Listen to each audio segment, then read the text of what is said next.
ጠዋት ከእንቅልፋችሁ ስትነሱ እየዘመራችሁ ተነስታችሁ ታውቃላችሁ? እኔ ብዙ ጊዜ አጋጥሞኝ ያውቃልና ብዙ ሰው ጥያቄ ሆነበታል። ጠዋት ሲነሳ በዝማሬ ነው ቀኑን የሚጀምረው።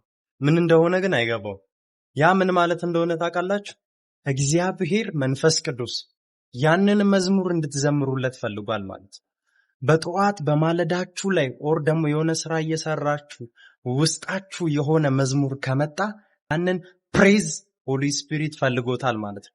ስለዚህ ያንን መዝሙር ብቻ ሌላ መዝሙር ሳትጨምሩ ያንን መዝሙር ብቻ በቀናችሁ ውስጥ በዛ መዝሙር ተባረኩበት።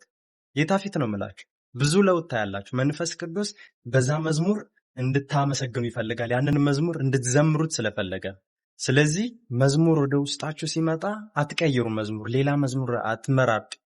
ውስጣችሁ በሞላው መዝሙር ሆሊ ስፒሪትን ፕሬዝ አድርጉት፣ ፕሬዝ ስጡት፣ አመስግኑ። ጌታ ፊት ነው የምላችሁ እና ተባረኩልኝ።